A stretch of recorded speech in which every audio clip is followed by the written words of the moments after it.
Olá, bem-vindo ao nosso canal. Hoje, você está prestes a embarcar em uma jornada transformadora com o Livrinho Azul, um livro metafísico superpoderoso que promete mudar a maneira como você vê o mundo e a si mesmo. Neste audiolivro, você descobrirá segredos ocultos do universo, aprenderá a utilizar o poder da mente para manifestar seus desejos e entenderá conceitos profundos que abrirão portas para novas realidades. Você está pronto para despertar o seu verdadeiro potencial? Para explorar a essência da existência e o poder ilimitado que reside dentro de você? Então, fique conosco até o final deste audiolivro e prepare-se para uma experiência que poderá mudar sua vida para sempre. Neste livro, você vai aprender sobre os princípios da metafísica, a lei da atração, o poder do pensamento positivo, e como usar as afirmações para transformar a sua vida.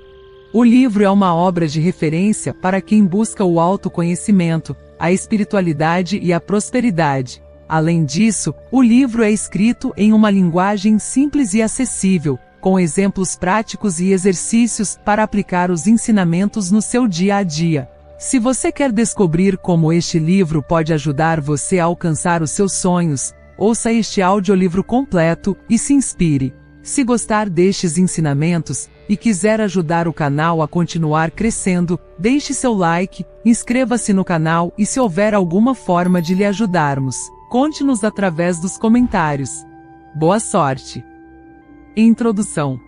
O presente livrinho está escrito no que a autora chamava palavras de um cêntimo, ou seja, nos termos mais simples possíveis para que seja compreensível aquele que precisa conhecer a verdade de Deus, e que não tem conhecimento para poder digerir os textos de psicologia e metafísica, tal como foram escritos em sânscrito. Sempre que ouvimos ou lemos algo novo, desconhecido para nós, desperta células que estavam adormecidas em nosso cérebro. Na segunda vez que nos deparamos com essa nova ideia, nós compreendemos-la um pouco melhor. As células começam a trabalhar na ideia, e depois de pouco tempo, ela ilumina-se na nossa mente. Ou seja, aceitamos a ideia, adotamos-la e colocamos-la em prática automaticamente. É assim que despertamos, aprendemos, evoluímos e avançamos. Não é necessário fazer esforços sobre-humanos para que as coisas entrem na nossa cabeça. É um processo natural. Só temos de estar dispostos a ouvir, ler, reler e reler novamente até sentirmos que o aprendizado é automático. Isso é tudo. Tenha sempre contigo, em sua bolsa ou em seu bolso, um exemplar deste livrinho. Ponha outro em sua mesa de cabeceira à noite. Releia-os com frequência, sobretudo sempre que surgir um problema. Sempre que for confrontado com uma situação angustiante ou perturbadora, vai acontecer-lhe uma coisa espantosa, e o livrinho vai abrir-se na página que quer consultar e vai pensar: parece que isto foi escrito para mim. Jesus Cristo disse: na casa de meu Pai há muitas moradas. A metafísica é uma destas moradas, ou seja, o estudo das leis mentais espirituais. Ela não se confunde com o espiritualismo, embora este último seja também uma morada na casa do Pai. Que este pequeno trabalho vos traga toda a paz e prosperidade que tem trazido a tantos outros. Deus te abençoe. Capítulo 1. A dinâmica do cristianismo. Antes de empreender qualquer negócio, o candidato que vai realizá-lo recebe instruções ou estuda as técnicas do negócio. Entretanto, há alguém que empreende sua tarefa totalmente às cegas, sem instruções, sem técnica, sem bússola, compasso ou desígnio, sem noção do que vai encontrar.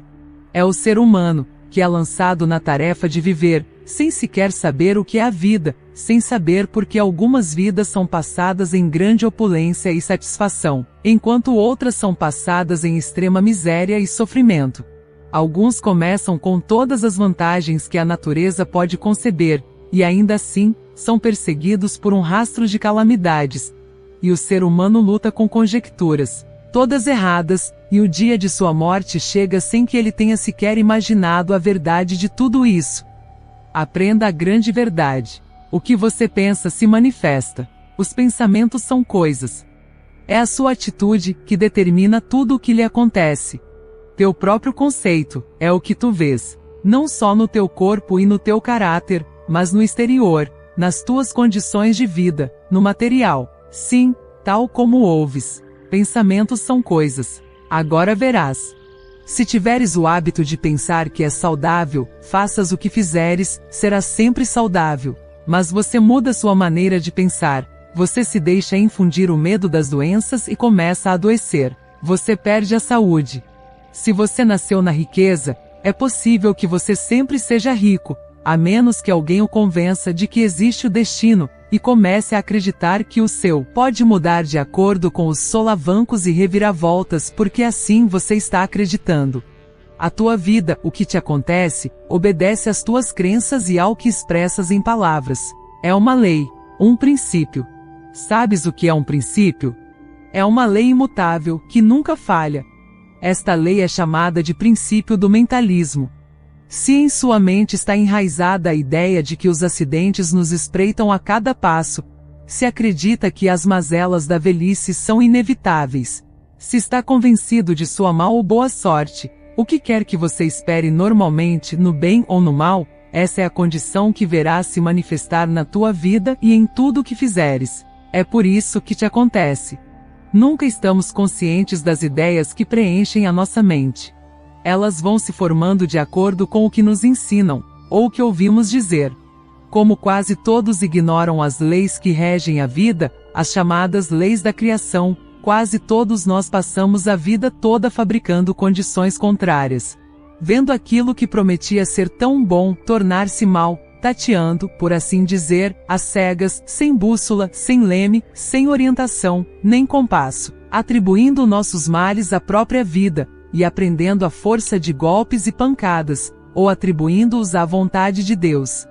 Com o que ouviu até aqui, deves ter se dado conta de que o ser humano não é o que lhe fizeram crer, isto é, uma cortiça no meio de uma tempestade, atirada para cá e para lá, de acordo com a força das ondas. Nada disso. A sua vida, o seu mundo, as suas circunstâncias, tudo o que ele é, tudo o que lhe ocorre, são criações suas e de mais ninguém.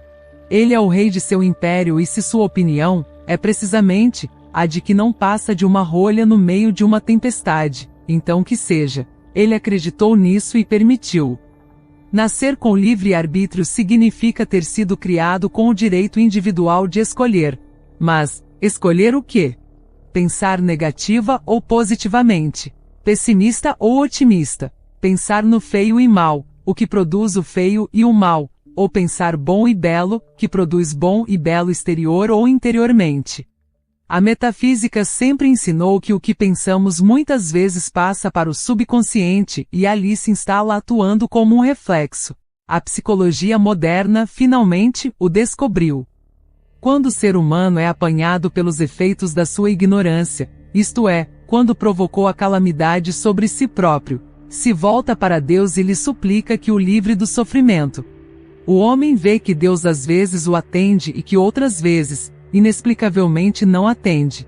É neste último caso que os seus familiares o consolam, dizendo-lhe que é preciso resignar-se à vontade de Deus. Por outras palavras, todos presumem que a vontade do Criador é má, mas ao mesmo tempo, a religião ensina que Deus é nosso Pai. Um Pai, todo amoroso, bondoso, misericordioso, sábio e eterno. Toda sabedoria e eterno. Vês como estas duas teorias não concordam? Parece-vos de bom senso que um pai todo amoroso e infinitamente sábio possa sentir e expressar má vontade para com os seus filhos? Nós, pais e mães mortais, nunca seríamos capazes de atribuir a um filho os crimes que atribuímos a Deus.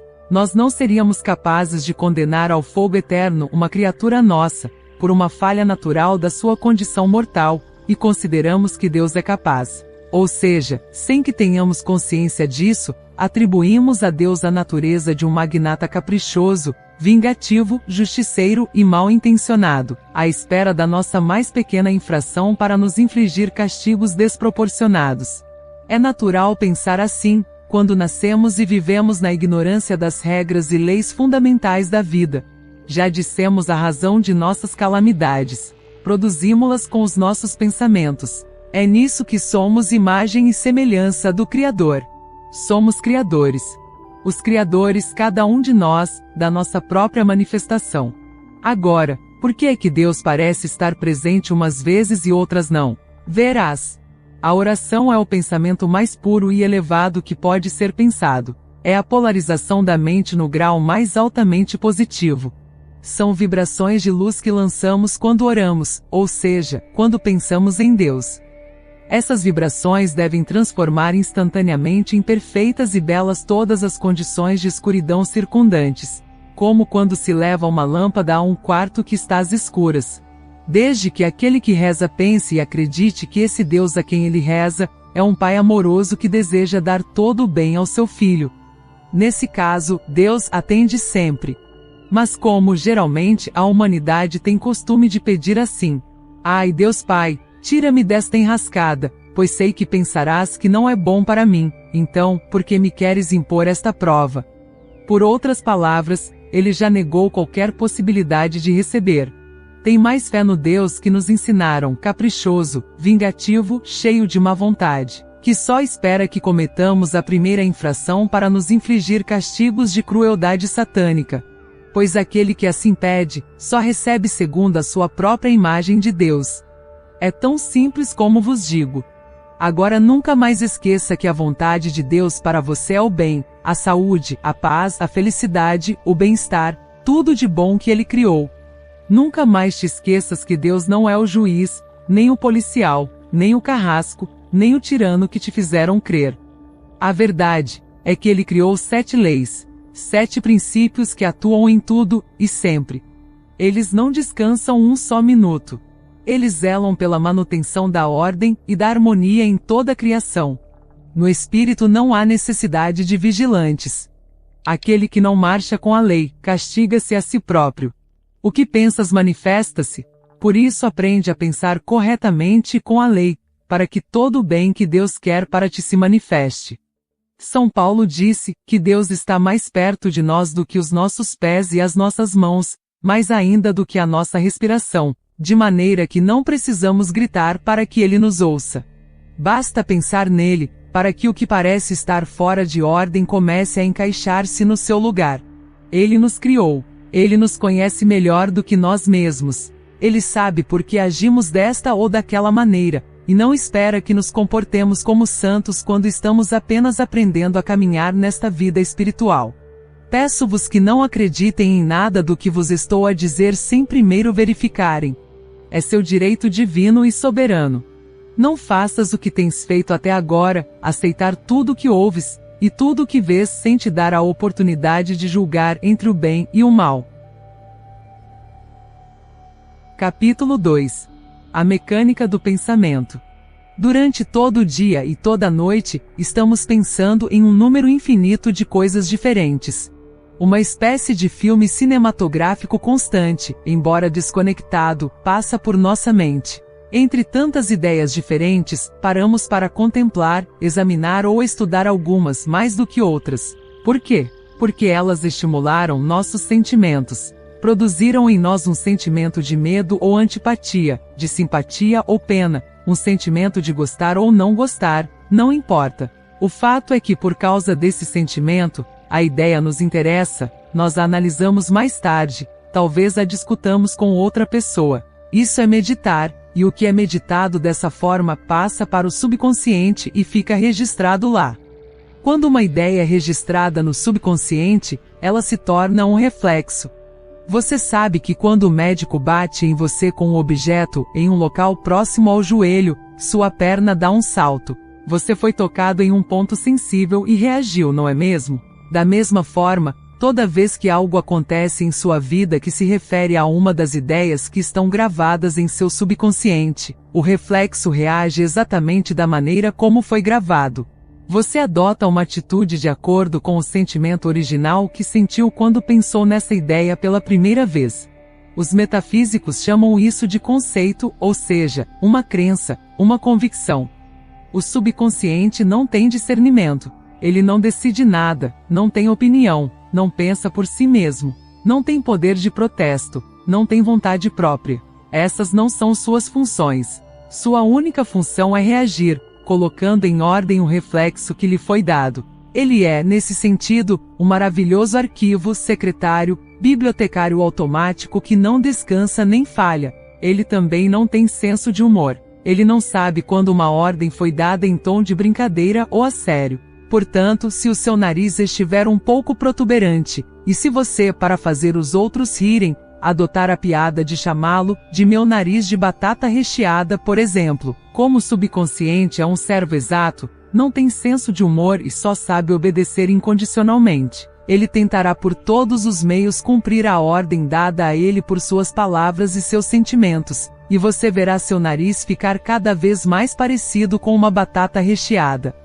A palavra metafísica significa além do físico, ou seja, a ciência que estuda e lida com tudo que é invisível aos sentidos físicos. Ela lhe dá a razão de tudo o que não entendemos, de tudo que é misterioso, e é exata, como você verá ao ouvir este pequeno livro. Agora veja. Você se lembra da primeira vez que ouviu a palavra frio? Você era muito pequeno. Os mais velhos diziam essa palavra. Eles o ensinaram a temê-la. Disseram-lhe para não molhar os pés, para não ficar em uma corrente de ar, para não se aproximarem de alguém que estivesse resfriado e que se apegasse a eles, etc., etc., etc. Tudo isso ficou gravado em seu subconsciente e formou um reflexo ali. Você nunca precisou se lembrar dos avisos dos mais velhos. O dano estava feito. A partir de então, seu subconsciente lhe causou um resfriado, o melhor que pôde, toda vez que você ficava em uma corrente de ar, toda vez que seus pés se molhavam, toda vez que você se aproximava de um resfriado e toda vez que ouvia falar de uma epidemia de gripe ou resfriado. Por causa dos mais velhos, por causa do que ouviu os outros dizerem, por causa do que leu em jornais e propagandas, no rádio e na televisão, e acima de tudo, por ser ignorante da verdade metafísica da vida, você aceitou essas ideias errôneas e elas se tornaram reflexos que agem sem sua premeditação, automaticamente, e que são a causa de todos os males que o afligem em seu quadro de vida. Você tem uma carga volumosa de ideias estranhas que afetam todos os departamentos de sua vida, seu corpo, sua alma e sua mente. Se não as tivesse aceitado, se pelo seu direito de livre-arbítrio de escolha, aceitação e rejeição, não tivesse aceitado o negativo, não haveria germe, vírus ou poder no mundo que pudesse ter atacado ou convencido seu subconsciente a agir de forma negativa. Então não há germe, vírus ou poder no mundo que pudesse ter atacado ou convencido seu subconsciente a agir de forma negativa, e nenhum poder no mundo que pudesse ter atacado seu subconsciente a agir de forma negativa. Sua vontade, negativa ou positiva, é o ímã que atrai os germes, as circunstâncias adversas ou as boas. Como já dissemos, sua atitude negativa ou positiva em relação aos eventos determina os efeitos para você.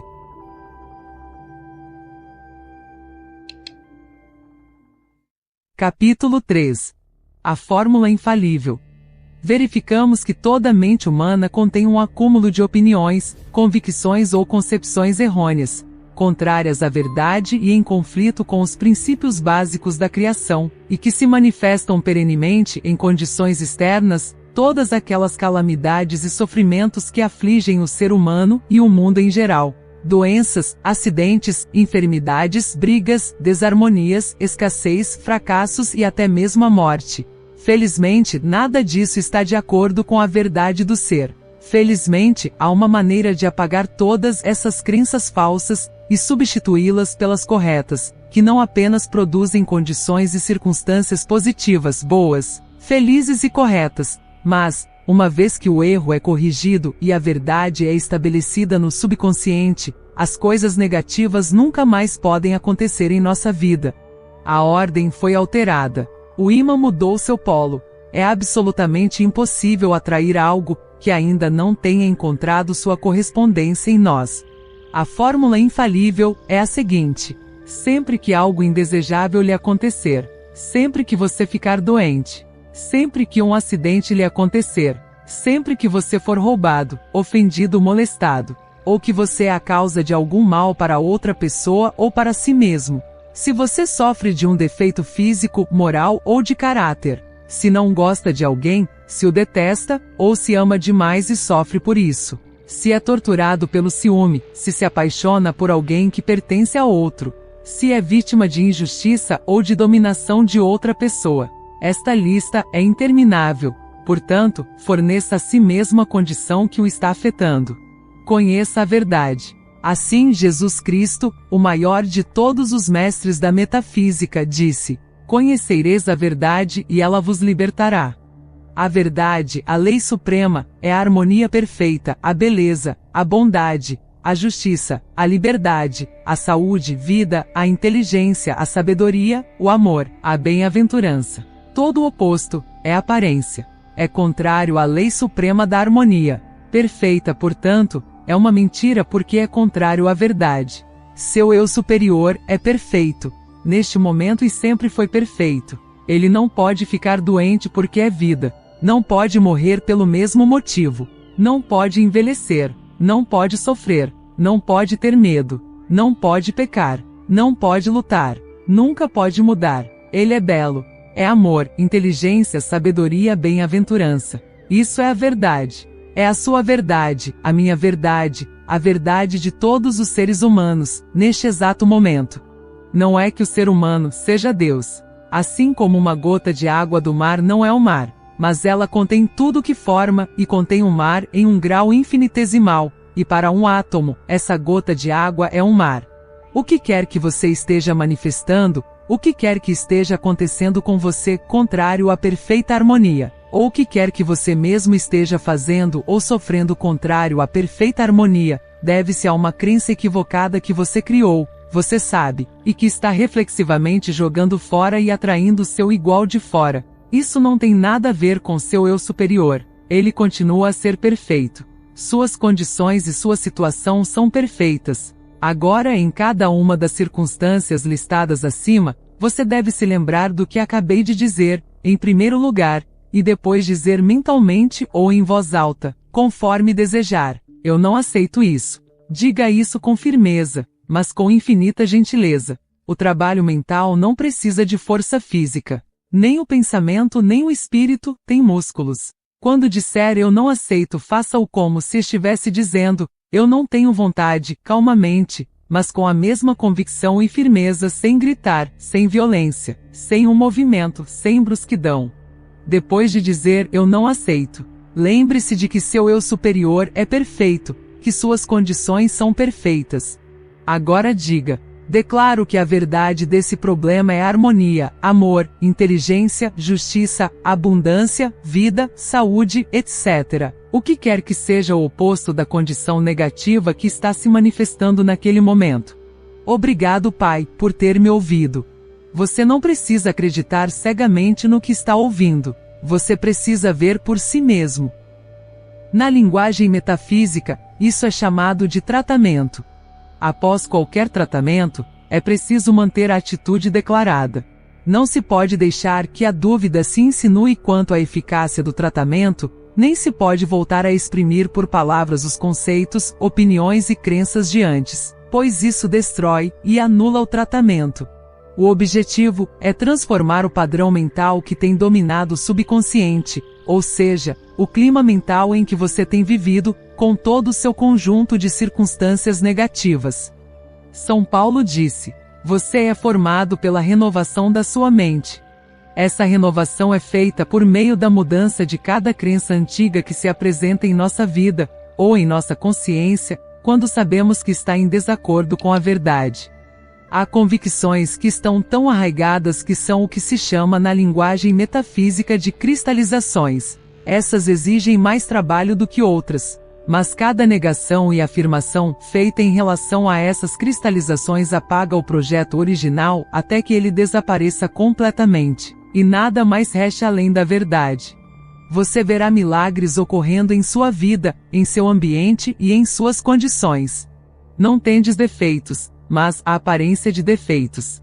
O que você vê como defeitos morais ou físicos é transitório porque, à medida que você conhece a verdade de seu verdadeiro eu, seu Cristo, seu eu superior, seu Filho perfeito de Deus feito à semelhança do Pai, as imperfeições que você está apresentando ao mundo começam a ser apagadas. Esse é um fato verificável. Todo estudante de metafísica cristã pode corroborar o que acabei de lhe dizer. Essa é a grande verdade. Nunca se esqueça dela. Comece a praticá-la agora.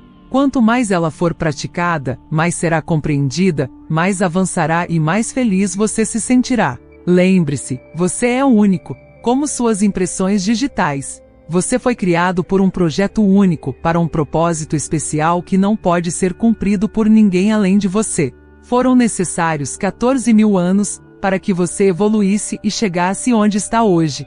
As expressões de Deus são infinitas. Você e eu somos apenas duas dessas infinitas expressões. O seu Cristo é um ser inteligente que o ama delirantemente e está há séculos esperando que você o reconheça. Chegou a hora. Fale com ele, consulte-o e espere por suas respostas. Ele é o único guia e mestre para você. Quando você entender, aceitar e perceber essa verdade, será o nascimento de Cristo para você. Isso é o que foi profetizado para esta época. Ele é o Messias. Não é o fato de Jesus ter nascido de novo agora. É que cada um vai encontrar o Cristo na sua consciência e no seu coração, tal como aconteceu com Jesus. É por isso que o chamaram de Jesus Cristo. Capítulo 4. O decreto. Toda palavra pronunciada é um decreto que se manifesta exteriormente. A palavra é o pensamento pronunciado. Jesus disse duas coisas que não foram levadas a sério. Primeira, pelas tuas palavras serás condenado, e pelas tuas palavras serás justificado. Isto não significa que os outros nos julgarão pelo que dissermos, embora isso também seja verdade. Como já devem ter visto, o mestre ensinava metafísica, só que a raça humana ainda não estava suficientemente madura para compreender. Em várias ocasiões, avisou que tinha muitas outras coisas para dizer, mas que não podiam ser compreendidas. Noutras ocasiões, disse que quem tivesse ouvidos para ouvir, que ouvisse. A segunda referência que fez ao poder da palavra foi: não é o que entra na boca que contamina o homem, mas o que sai da boca, porque o que sai da boca procede do coração. Não é possível exprimi-lo de forma mais clara. Proponho-vos que prestem atenção a tudo o que decretam num só dia. Deixem-me recordar-vos. O negócio está muito mal. As coisas estão muito más. A juventude está perdida. O trânsito está impossível. O serviço é insuportável. Não se consegue serviço. Não deixes as coisas penduradas porque vão roubá-las. Os ladrões estão assaltando em cada esquina. Tenho medo de sair. Olha, vais cair. Cuidado, ainda te matam. Vais ser atropelado por um carro. Vais quebrar isso. Sou tão azarado. Não posso comer isso, faz-me mal. A minha má memória, a minha alergia, a minha dor de cabeça, o meu reumatismo, a minha má digestão. Aquele é um bandido. Aquele é um desgraçado. Era para ser, quando não era. Não te surpreendas e não te queixes se vires isso acontecer. Tu decretaste-o. Deste uma ordem que tem de ser cumprida. Agora lembra-te, e nunca mais te esqueças, cada palavra que proferes é um decreto, positivo ou negativo. Se for positivo, manifesta-se no bem. Se for negativa, manifesta-se no mal. Se for contra o teu próximo, é o mesmo que se eu a decretasse contra ti. Isso será devolvido a ti. Se for bondoso e compreensivo para com os outros, receberás bondade e compreensão dos outros para contigo. E quando algo irritante, negativo, desagradável lhe acontecer, não diga: mas eu não estava a pensar ou a temer que isso me acontecesse. Tenha a sinceridade e a humildade de tentar lembrar-se dos termos em que se exprimiu sobre outra pessoa. Em que momento saiu do seu coração enraizado ali, um conceito muito antigo, que talvez não seja mais do que um costume social como a generalidade dos citados acima, e que não tem mesmo vontade de continuar a usar. Como é o sentimento que acompanha um pensamento que o grava mais firmemente no subconsciente? O Mestre Jesus, que nunca usava palavras supérfluas, exprimiu-o muito bem quando disse: o que sai da boca procede do coração. E isto dá-nos a chave inconfundível. O primeiro sentimento que nos ensinam é o medo. É-nos ensinado primeiro pelos nossos pais e depois pelos nossos professores de religião. Quando sentimos medo, o nosso coração acelera. Muitas vezes dizemos: o meu coração quase saltou pela boca, para mostrar o grau de medo que sentimos num determinado momento. É o medo que está por detrás de todas as frases negativas que citei acima. São Paulo disse: somos transformados pela renovação da nossa mente.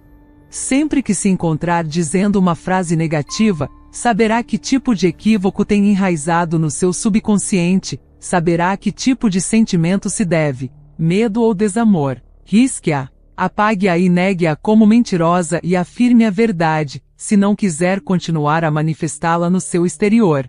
Após um curto período de tempo desta prática, notará que o seu discurso é diferente. A sua maneira de pensar é diferente.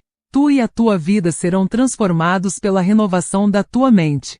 Quando estiveres na companhia de outras pessoas, estarás perfeitamente consciente do tipo de conceitos que elas têm e os verás em tudo o que lhes acontece. Sempre que ouvires conversas negativas, não afirmes nada do que elas dizem. Pense: não aceito isso, nem para mim, nem para eles. Não precisa de lhes dizer. É melhor não divulgar a verdade que está a aprender, não porque tenha de escondê-la, mas porque há uma máxima oculta que diz: quando o discípulo está pronto, o mestre aparece. Pela lei da atração, todo aquele que está pronto para subir de nível é automaticamente atraído por aquele que o pode fazer avançar, por isso não tente ser catequista. Não obrigues ninguém a aprender a verdade, pois podereis descobrir que aqueles que julgáveis mais dispostos são os menos receptivos a ela. Foi isto que Jesus quis dizer quando afirmou: não deis aos cães o que é santo, nem lanceis as vossas pérolas aos porcos, para que não as pisem, e voltando-se, vos despedacem.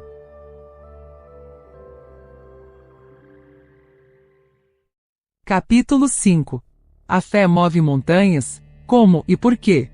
Todas as pessoas conhecem esse ditado e repetem-no constantemente. O fazem porque não sabem o que significa, nem por quê, nem como é que a fé move montanhas. Poucos sabem que o medo também move montanhas. O medo e a fé são uma e a mesma força. O medo é negativo, e a fé é positiva.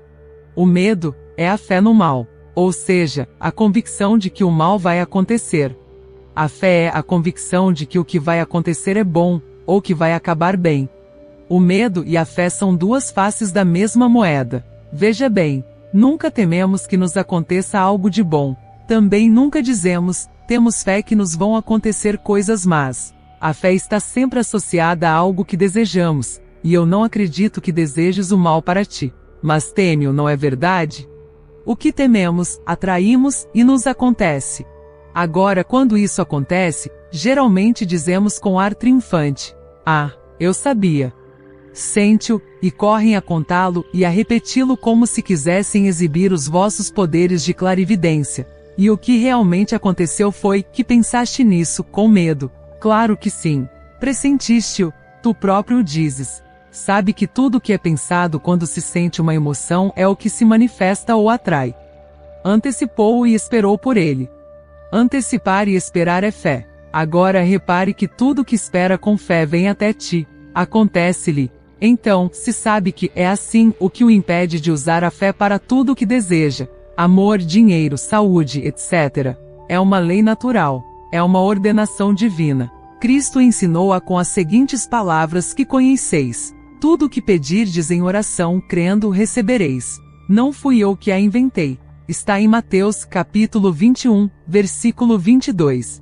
E Marcos diz ainda mais claramente: tudo o que pedirdes quando rezardes, acreditai que o recebereis, e ser-vos-á dado.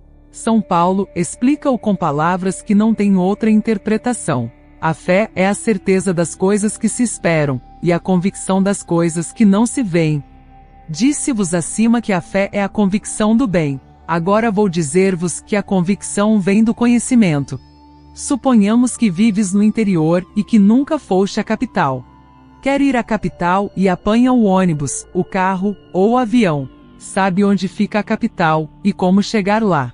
Um dia, dirige-se para a capital e utiliza o meio de transporte que mais lhe convém, mas pelo caminho não tem medo de se desviar para a lua, não é verdade? Se fosses um índio selvagem, poderias estar tremendo de medo porque não tens consciência do que está acontecendo. Mas sendo uma pessoa civilizada, vai calmamente, sabendo que a qualquer hora chegará à capital. É o conhecimento. A ignorância dos princípios da criação é o que faz o mundo temer o mal, não sabendo como usar a fé, nem mesmo o que é fé. A fé é a convicção, a certeza, mas esta deve ser baseada no conhecimento de algo. Sabes que a capital existe e que te diriges para ela. É por isso que sabes que não vais à lua. Agora sabes que quando desejas alguma coisa, se tiveres medo de não a receberes, não a receberás. Se a negares antes de a receberes, como no exemplo já dado da oração a Deus pela generalidade da humanidade. Meu Deus, concede-me tal coisa, embora eu saiba que não me darás, porque pensarás que não é boa para mim, não a receberás porque a negaste de antemão. Confessou que não o espera. Deixem-me dar-vos a fórmula metafísica para obter o que se deseja. É uma fórmula. Deve ser usada para tudo. Faça o teste por si mesmo. Não acredite cegamente em mim. Eu desejo tal coisa, em harmonia para com todo mundo e de acordo com a vontade divina, sob a graça e de uma forma perfeita. Obrigado, Pai, por teres me ouvido. Agora não duvides nem por um instante. Usaste a fórmula mágica. Cumpriu toda a lei, e não tardará muito a ver o seu desejo manifestar-se. Tende paciência. Quanto mais esperar, mais depressa verá o resultado. A impaciência, a tensão e o esforço mental destroem o tratamento. A fórmula é o que em metafísica se chama um tratamento. Para que saibas o que fizeste ao repetir a fórmula, vou explicar o processo detalhadamente. Ao dizeres em harmonia para todo mundo, afastaste todo o perigo de a tua conveniência prejudicar os outros, tal como não te é possível desejar mal a outrem. Ao dizeres de acordo com a vontade divina, se o que desejas não é perfeito para ti, verás acontecer algo muito melhor do que esperavas. Neste caso, significa que o que desejava não seria suficiente, ou não seria tão bom como pensava. A vontade de Deus é perfeita. Quando se diz sob a graça e de forma perfeita, está-se a guardar um segredo maravilhoso. Mas deixem-me dar-vos um exemplo do que acontece quando não se sabe pedir sob a graça e de forma perfeita. Uma senhora precisava urgentemente de uma quantia de dinheiro e pediu-a para o dia 15 do mês. Tinha fé absoluta de que a receberia, mas o seu egoísmo e indiferença não a inspiraram a pedi-la com consideração por ninguém. No dia seguinte, a sua filha foi atropelada por um carro, e no dia 15 daquele mês, recebeu a quantia exata que tinha pedido. A quantia foi-lhe paga pela companhia de seguros pelo acidente da sua filha. Ela fez valer a lei contra si própria. Pedir sob a graça e de modo perfeito é trabalhar com a lei espiritual. A lei de Deus que se manifesta sempre no plano espiritual. Lá no plano espiritual, tudo é perfeito, sem impedimento, sem obstáculo, sem inconveniente, sem tropeço ou prejuízo para ninguém, sem luta ou esforço, sem problemas, sem dificuldades, tudo com muito amor, e essa é a nossa verdade. Essa é a verdade, que quando conhecida nos liberta.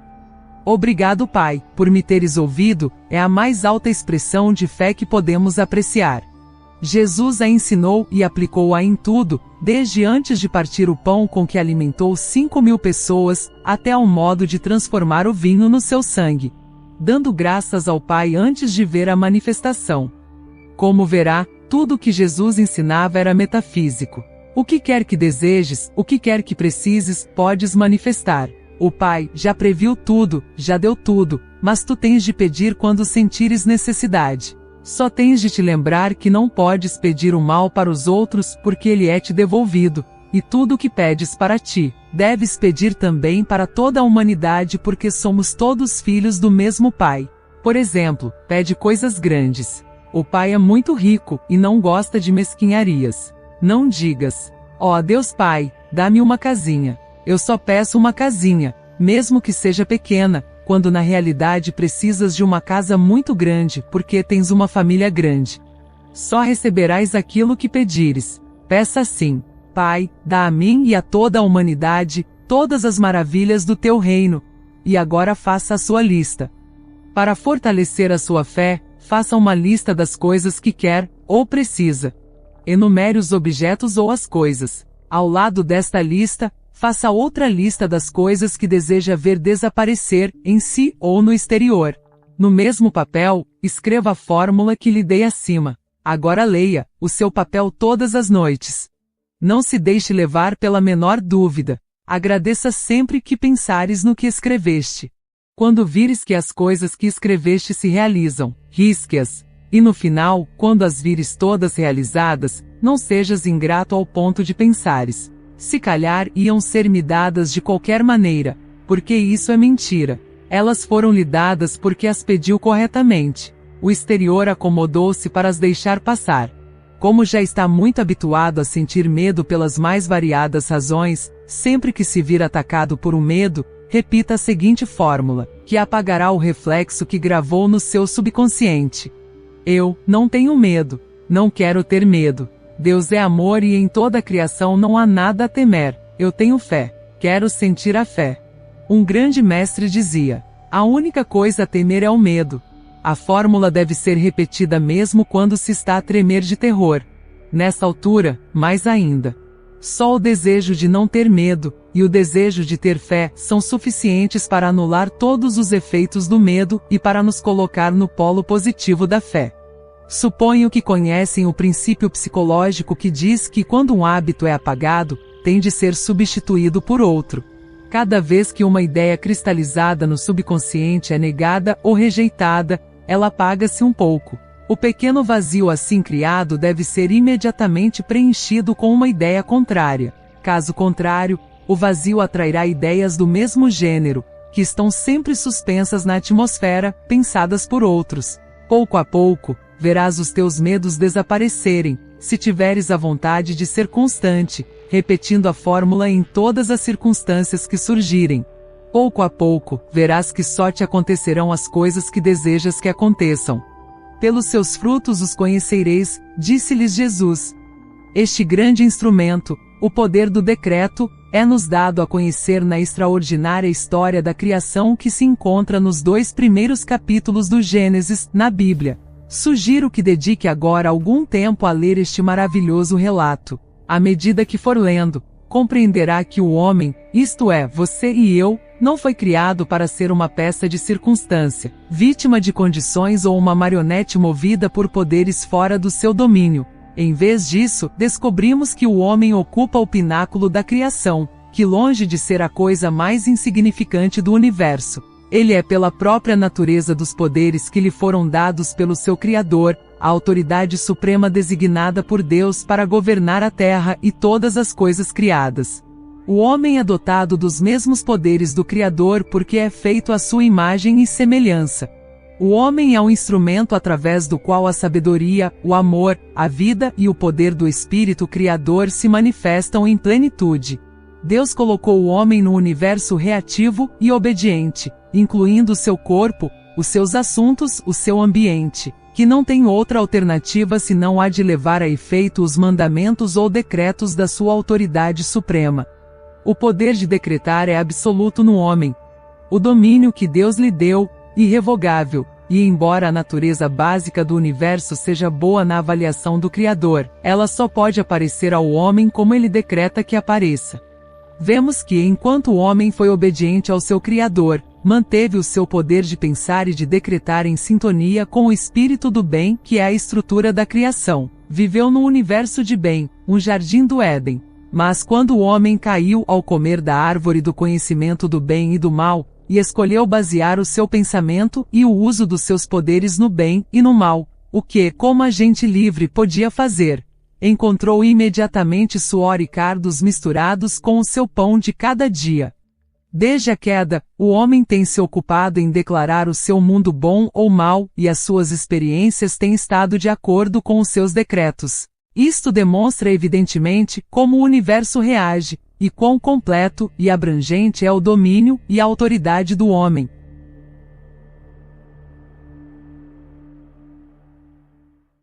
Capítulo 6. O amor. Este capítulo é tudo o que você precisa para completar seu conhecimento sobre o primeiro princípio da criação, o princípio do mentalismo, cujo lema é tudo é mente. Jesus Cristo disse: vós sois deuses. Evangelho de João, capítulo 10, versículo 34. Assim como a criação, toda ela foi um pensamento manifestado. O homem, que é um Deus em potencial, cria com o pensamento tudo o que vê manifestado na igualdade e semelhança de seu Criador. Isso vocês aprenderam. Você também aprendeu a mecânica dessa criação mental, o caráter, positivo ou negativo, do que criou. A força, fé ou medo, que determina o caráter. A maneira de mudar o aspecto externo do que criou, negando e afirmando. O poder da palavra, que é o pensamento falado e que, portanto, confirma os comandos que você deu com seus pensamentos. E finalmente a fórmula infalível para criar, manifestar e obter o melhor, o mais elevado, o perfeito. Você sabe que essa verdade é que fomos criados perfeitos por um Criador perfeito, com a essência perfeita de si mesmo, com livre-arbítrio para criar positiva ou negativamente. Portanto, o mal não é uma criação de Deus. Isso desaparece ao substituir o pensamento e a palavra positiva que Jesus disse: não resistais ao mal. Mateus 5:39. Ou seja, que dominemos o mal com o bem. De agora em diante, você nunca mais poderá culpar ninguém pelo que acontece com você. Terá de olhar para si mesmo e se perguntar: como estava meu clima mental nessa circunstância? Foi positivo ou negativo? Senti fé ou medo? Que tipo de decretos lancei com minhas palavras? Pelos frutos os conhecereis. Terá de ser honesto e responder a verdade. Está satisfeito com o que está vendo? Ou não gosta? Você dirá. Agora, na metafísica cristã, dizemos que Deus tem 7 aspectos: amor, verdade, vida, inteligência, alma, espírito e princípio. Veja, todos esses aspectos são estados invisíveis, portanto, são mentais. Não podemos vê-los ou tocá-los. Apenas sentimos e apreciamos seus efeitos. Eles existem, agem, são reais, são coisas, e nenhum deles pode ser negado. O amor é chamado de caráter de Deus, o primeiro aspecto de Deus, a mais potente de todas as forças e a mais sensível. Poucas pessoas sabem o que realmente é o amor. A maioria acredita que ele é o que se sente em relação aos pais, filhos, cônjuges ou amantes, etc. Afeto, carinho, atração, antipatia e ódio são todos graus diferentes da mesma coisa, sentimento. O amor é muito complexo e não pode ser definido por uma única palavra, mas como em nosso planeta, o amor é entendido como sensação, e embora a sensação seja, por assim dizer, apenas a borda externa do amor, vamos tentar aproximar a sensação do amor o máximo possível para começar a entendê-lo. O ponto central na escala que vai do ódio ao sentimento que chamamos de amor é a tolerância e a boa vontade. Parece uma contradição, mas quando se ama demais ou em excesso, falta tolerância e boa vontade. Quando alguém odeia, falta tolerância e boa vontade. Em outras palavras, tanto o amor excessivo quanto o desamor excessivo são a negação da tolerância e da boa vontade. Jesus disse: paz aos homens de boa vontade. Isso implica que tudo que vai além disso não traz paz. A paz está no centro, o equilíbrio perfeito, nem de mais nem de menos, em tudo. Todos os excessos, até mesmo o excesso do bem, excesso de dinheiro, excesso de amor, excesso de caridade, excesso de oração, excesso de sacrifício, etc., desequilibram o peso da balança. Eles levam mais para um lado e tiram a paz. Quando Gênesis diz: de todos os frutos do paraíso podereis comer, exceto do fruto da árvore do conhecimento do bem e do mal, é exatamente isso que ele quer dizer. O tronco da árvore simboliza o centro, o equilíbrio. Os galhos se ramificam a partir desse centro, espalhando-se por todos os lados e produzindo frutos. Alguns deles são bons, outros são ruins. Eles simbolizam os extremos. Veja então que o fruto proibido que tem causado tanta tribulação no mundo, nada mais é do que os extremos, o excesso em todos os aspectos, pois Deus, que criou tudo, declarou que toda a sua obra era boa, leia em Gênesis, e só menciona a palavra mal em relação ao excesso. Permita-me fazer um parêntese para recomendar que você leia e medite no capítulo 3 de Eclesiastes, que começa assim: tudo tem seu tempo. A Bíblia. Voltemos ao amor. As mães que afirmam amar tantos filhos que não permitem que eles saiam do ninho, nem que se casem, nem que hajam independentemente delas quando forem homens e mulheres adultos, não amam. Elas são egoístas e o que sentem é um desejo de posse. O mesmo acontece com as namoradas e esposas que sofrem torturas de ciúme. Esses tipos de amor não passam de sentimentos exagerados. Eles ultrapassam os limites e, portanto, vão muito além da tolerância e da boa vontade. O sentimento excessivo geralmente prova que há uma falha no desenvolvimento da inteligência. Isso, sem dúvida, causará indignação nas pessoas que enchem a boca com muito sentimentalismo. Ninguém gosta de ter sua falta de inteligência exposta por outra pessoa, mas ela pode provar isso. O excesso de emocionalidade, como todo excesso, é ruim. É a prova de que há falta do que a contrabalança. O excesso de calor, por exemplo, é equilibrado por uma quantidade igual de frio para torná-lo suportável ou desagradável. A inteligência é fria, a emoção é quente. Uma grande capacidade emocional é uma qualidade magnífica e altamente desejável, desde que seja equilibrada com igual capacidade intelectual. É isso que produz grandes artistas. Mas o artista tem sua arte na qual pode usar todo o seu poder emocional. Por outro lado, a pessoa excessivamente emocional e intelectualmente subdesenvolvida derrama toda a sua paixão nos seres humanos ao seu redor, tenta prendê-los e fazê-los cumprir suas ordens. O remédio para a emocionalidade excessiva é pensar e refletir muito, especialmente meditar por algum tempo e diariamente sobre a inteligência, começando com a pergunta: o que é inteligência? Continuando, pense que tudo contém inteligência no universo, plantas, animais, etc. E termine afirmando: eu sou inteligente, com a inteligência do próprio Deus, pois fui criado a partir da própria essência do Criador, pela inteligência, com a inteligência e a partir da inteligência de Deus. Poucos dias depois de repetir esse tratamento, você perceberá uma mudança na elasticidade e na penetração mental, e depois de apenas uma semana de exercício, você notará uma transformação na maneira como ama os outros, uma serenidade e uma generosidade peculiar que você nunca se imaginou capaz de expressar. Ao mesmo tempo, você perceberá uma mudança total nos outros, em relação a si mesmo. Isso ocorre porque somos indivíduos, ou seja, indivisíveis, e o que afeta um, afeta todos. O degrau que você sobe ajuda toda a corrida. Vamos nos voltar agora para o inimigo número 1 de toda a humanidade, o ressentimento e o rancor, para não dizer o ódio. Não há quase nenhum ser humano que esteja isento de ressentimento, sem saber que ele amarga toda a vida, influencia mal todas as manifestações e é a causa de todas as decepções que sofremos, mesmo quando aprendemos a negar e afirmar, a conhecer a verdade, a observar e corrigir nossos pensamentos e palavras. Um único ressentimento, um rancor gravado no subconsciente e na alma, age como uma pequena fonte de fel que emana sua gota de amargura, manchando tudo e, surpreendentemente, neutralizando nossos maiores anseios. Nada, nem mesmo a demonstração mais perfeita, pode durar enquanto houver esse foco infeccioso estragando o nosso próprio ser. A Bíblia, as igrejas, as religiões se cansam de defender o perdão e o amor para com nossos inimigos. E tudo é em vão, enquanto não nos ensinam a maneira prática de impor o perdão àqueles que nos ferem. É comum ouvirmos as pessoas dizerem: eu perdoo, mas não consigo esquecer. Isso é uma mentira. Enquanto a pessoa se lembrar de uma mágoa, ela não a perdoou. Vamos dar a fórmula infalível para perdoar e esquecer ao mesmo tempo, para nossa própria conveniência, pois isso nos estabelece no ponto central de equilíbrio, o da tolerância e da boa vontade, e esse esforço é o amor.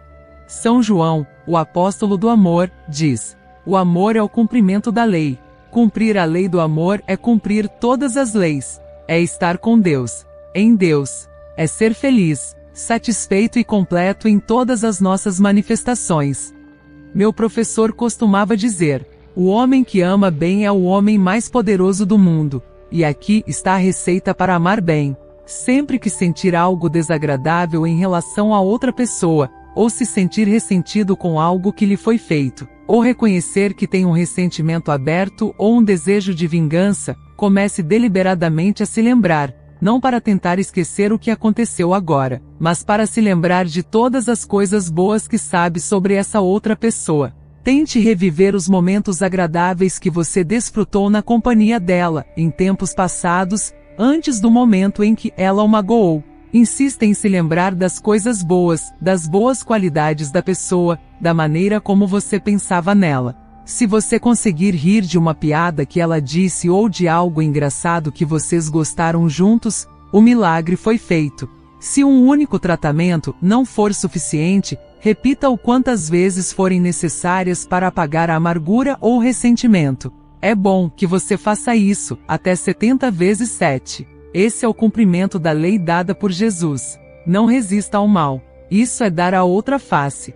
É amar nossos inimigos, abençoar aqueles que nos amaldiçoam, fazer o bem àqueles que nos odeiam e orar por aqueles que nos maltratam e perseguem. Tudo isso sem nos expormos a ser pisoteados.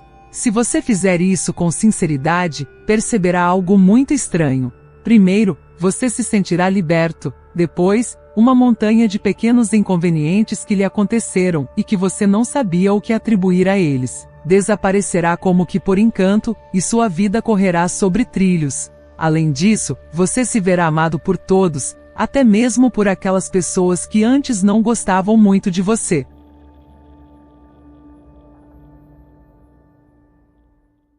A técnica dos tratamentos metafísicos, decretos e afirmações.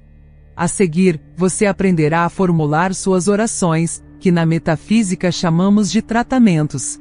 Assim como durante todo o dia, estamos pensando e decretando, durante todo o dia estamos orando, negativa ou positivamente, e criando nossas próprias condições, estados e eventos. O importante é permanecer no estado de espírito que a oração expressa. Se depois de afirmar, você se permitir voltar ao polo negativo, você destruirá o efeito da oração. Observe seus pensamentos. Observe suas palavras.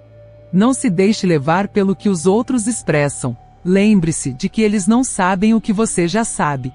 Tudo o que você pensar e pedir para si mesmo, pense também para os outros. Somos todos um em espírito e essa é a maneira mais eficaz de doar. Melhor do que pão e esmola, pois o pão e a esmola duram apenas alguns momentos, enquanto a verdade permanece com o outro para sempre. Mais cedo ou mais tarde, seu dom espiritual entrará em sua mente consciente e você terá feito o trabalho de salvação em um irmão.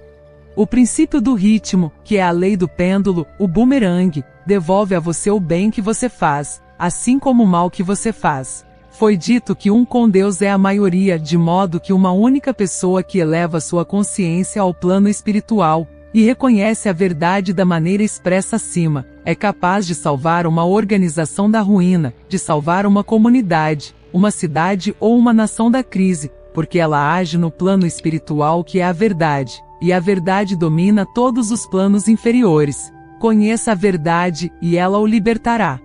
Diante da própria doença ou da doença de outra pessoa. Eu não aceito essa aparência para mim ou para qualquer outra pessoa. Eu sou a vida. Em você, em mim e em todo o mundo. Obrigado, Pai, por ter me ouvido. Repita essa afirmação sempre que vier à mente o caso que o levou a expressá-la. Em qualquer caso de medo, eu não aceito medo. Deus é amor. Eu sou filho dele. Eu sou amor. Feito de amor. Por amor. Obrigado, Pai, por ter me ouvido. Em todos os casos de tristeza própria ou alheia, não aceito isso. Eu sou a alegria. Eu sou a felicidade. Comece a listar todas as coisas boas que você tem. Obrigado, Pai. Diante de qualquer manifestação de escassez, não aceito essa aparência. Meu mundo contém tudo. Eu sou a abundância de tudo. Obrigado, Pai, porque hoje tudo está coberto. Diante de tudo que é contrário à paz mundial ou individual, não aceito essa aparência de conflito. Eu sou a paz, a harmonia, a ordem. Somos todos um. Pai, perdoe os que não sabem o que fazem. Eu os perdoo e perdoo a mim mesmo. Obrigado, Pai, que me ouviu e sempre me ouve. A metafísica contida nos 10 mandamentos. Apresentamos aqui apenas 2, o 5º e o 6º. Entre as chamadas leis de Deus que você estudará assim que tiver vontade de aprendê-las, há uma chamada lei da correspondência. Ela não tem nada a ver com cartas ou correio. Correspondência significa, nesse caso, aquilo que corresponde a outra coisa, ou seja, igual a, bem como aquilo que é igual. Estou sendo claro? Essa lei determina que as condições de cada plano, ou de cada estado de consciência, se repitam em todos os planos, em todos os lugares. Por exemplo, estamos sempre querendo saber como são as características do além. Digamos, esse além sempre se refere ao plano acima da Terra ou ao plano abaixo da Terra. O lema dessa lei é: assim como é em cima, é embaixo, e assim como é dentro, é fora. Ou seja, assim como na Terra temos governos, escolas, professores, problemas e a maneira de resolvê-los. Há mãos, pés, ouvidos, olhos, há sons, tempo, espaço, há flores e frutos, enfim, você sabe o que significa. Em todos os planos. Em todos os planos há o que corresponde a tudo isso, mesmo que esses outros planos sejam invisíveis aos nossos olhos terrenos. A única diferença é que à medida que você sobe nos planos, as mesmas condições se tornam menos densas, mais espaçosas, digamos, mais puras, mais belas, mais interessantes, mas mais complicadas porque em cada plano superior há uma dimensão a mais do que no plano anterior. Isso não significa que será difícil para nós viver no novo plano depois de deixarmos o antigo. Não. Pela simples razão de que não é mais difícil para uma criança andar somente depois que ela aprendeu que nada de ruim lhe acontecerá quando ela se soltar. Vamos direto ao ponto. O quinto mandamento da Terra diz: não matarás. Isso nos ensina que não devemos matar. Você não deve. É ruim. Mas por que isso é errado? Ninguém realmente lhe diz. Você simplesmente não deve matar. Vamos para o plano do além. Lá, existe a mesma lei, só que ela diz: não matarás por mais que tentes. Você não só não terá sucesso, mas como o instrumento não encontra nada para matar, ele volta para o lugar de onde veio. Você o atirou. Ele o machuca, ou o atinge. Você não gosta disso e isso não lhe convém. Você não tentará novamente, pois aprendeu a não matar. Agora, por enquanto, vamos estudar o sexto mandamento. Não roubarás. Ele segue o mesmo princípio. Na Terra, somos ensinados a não roubar. Isso é errado. E no plano do além, o mandamento diz: você não pode roubar o que não lhe pertence. Nem tente, você não pode. Você pode obter um objeto igual, mas nunca o mesmo. Ele não ficará com você, e retornará ao seu legítimo proprietário. Na Terra, esses mandamentos pareciam proibições. No próximo plano, eles são revelados a você como condições, leis, princípios. Eles não podem ser violados. Ninguém pode matá-lo ou roubá-lo. Você não pode matar nada nem ninguém, não pode se apropriar do que pertence aos outros, nem ninguém pode se apropriar do que pertence a você. Mas essa não é a única felicidade. Observe com atenção. Quando aqui na Terra você já for incapaz de matar ou roubar, está pronto para aprender as condições do outro plano, que é chamado de plano da consciência. Ou seja, quando você aprender a primeira lição, passa a aprender a segunda lição, não é mesmo? É isso mesmo. Mas a grande felicidade é que quando você aprende a segunda lição, não precisa estar morto e no outro plano. Não. Você está vivo e se recuperando aqui na Terra. Você aplica a segunda lição e fica surpreso ao descobrir que essa lei funciona para você tão bem aqui na Terra quanto no céu. Isto é, quando você sabe que a verdade é que ninguém pode matar e ninguém pode roubar, ninguém vai matá-lo e ninguém pode roubá-lo. Ninguém o matará e ninguém poderá roubá-lo. Ninguém pode levar seu carro da sua porta, mesmo que você deixe a chave presa a ele. Ninguém pode arrancar sua bolsa do seu braço, ou invadir sua casa à noite, ou cobrar a mais de você. Nada, nada, nada que não seja honesto pode acontecer com você. O que é seu, é seu. É seu, e de mais ninguém. Vamos explicar por que em alguns parágrafos o porquê de você não poder matar. Porque a vida é apenas isso. Vida, ela não é a morte. A vida não pode morrer. Isso seria uma contradição em termos. A vida é eternamente vida e nunca pode ser morte. Então você dirá: o que acontece comigo? Eu nunca morro porque estou vivo. Exatamente. Você está na eternidade. Ninguém pode tirar sua vida de você. Sua vida é Deus. Quem tira a vida de Deus? É por isso que você também não pode matar ninguém, ele continua mais vivo do que nunca no próximo plano, assim como você. Mas agora você sabe que o que você faz na Terra também é devolvido a você, pela lei da correspondência. Porque tudo em um plano tem sua correspondência nos outros, em todos os outros. Essa lei diz: não faça aos outros o que você não quer que os outros façam a você. Você sabe o motivo. Se ainda não aprendeu a obedecer a essa lei, comece a observar como tudo o que você faz aos outros, seja para o bem ou para o mal, é devolvido a você. Agora, por que você não pode roubar? O que faz essa lei funcionar? Em primeiro lugar, você saberá que chegou a um impasse se ainda não tiver decidido aceitar a lei da reencarnação. Ah, nossa! Você diz: o que temos aqui? Um de nossos lemas metafísicos é: o que você não pode aceitar, ignore, mas continue ouvindo. Se não gostar da ideia, não reencarne, mas você também não avançará. Você permanecerá estagnado. Pelo mesmo motivo que quem não quiser aceitar que o sol nascerá amanhã terá de entrar em um armário todas as manhãs e permanecer trancado lá durante todas as horas de sol, todos os dias. A lei da evolução é uma eterna experimentação e superação, como já vimos acima na criança que aprende a andar e que não precisa ter medo, pois só aprende se soltar. Você sabe que tudo muda de uma coisa para outra, como de um óvulo que se torna um bebezinho, como de uma criança que se torna um jovem, como de um jovem que se torna adulto ou depois um velho, e então deixa a velha casca aqui e vai procurar uma nova no além. Quando um ser morre, ele se encontra em meio a um novo conjunto de circunstâncias no além, mas não perdeu nada de valor, como a audição, a visão, o sentimento, a vontade, o livre-arbítrio, a faculdade de se mover, de se comunicar com os outros, sua identidade, seu eu. Por outro lado, como há mais uma dimensão, a pessoa vê mais, ouve mais, sente mais, entende mais, compreende mais, abraça mais e assim por diante.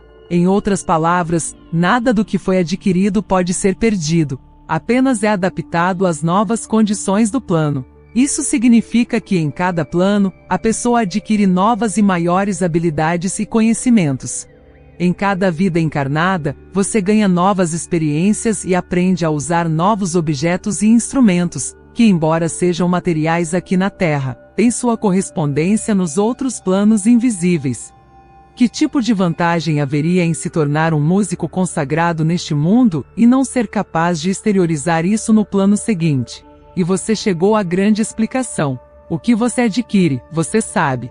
Os instrumentos que teve de empregar, aprender a usar, como talheres, uma cama, um fósforo, etc. Em cada plano eles têm suas correspondências, não se esqueça, e esses, já sendo seus, por direito de consciência dizemos em metafísica, aparecem automaticamente em sua vida ouvidas, um após o outro, porque você não pode nascer em uma família que não tenha os meios para lhe fornecer o que lhe pertence por direito de consciência. Muitas vezes, acontece de uma criança vir ao mundo em uma família sem aquilo que possui por direito, e logo acontece de a família adquirir isso por uma grande coincidência. É por isso que você não pode ser roubado do que é seu, nem pode tomar o que não conquistou ou superou em uma vida anterior. Portanto, a grande felicidade é que, conhecendo essa lei e essas condições, a lei funciona neste plano terrestre e em todos os planos. Portanto, você pode ter certeza de que ninguém pode lhe causar perdas, ninguém pode tirar nada de você, nem mesmo seu marido ou esposa, se você não tiver feito isso a outro. Então, o que você tem a temer? E se você aprendeu isso nesta vida, então você o tem por direito de consciência. Portanto, a maneira de viver feliz é aprender a metafísica dos 10 mandamentos. Com esse pequeno presente que lhe oferecemos, você terá colocado o pé no primeiro degrau da felicidade. Nunca me cansarei de recomendar que você leia este livrinho constantemente. Não o jogue na gaveta. Coloque-o em seu bolso ou em sua carteira. Releia-o se puder, todos os dias. Tente praticá-lo. Lembre-se de suas instruções e quando achar que é hora de adquirir mais instruções, assista às nossas palestras e obtenha os livros. Isso não lhe custará nada. Você só pagará pelos livros que deseja adquirir, pois eles precisam ser vendidos para serem reproduzidos. Receba todo o nosso amor. Que a luz da sua amada presença do Eu Sou O envolva, preencha, ilumine, guie e o acompanhe. Muito obrigado a você que chegou até aqui. Deixa um comentário, uma sugestão de livro, se inscreva no canal e ative as notificações para ser informado dos próximos áudios.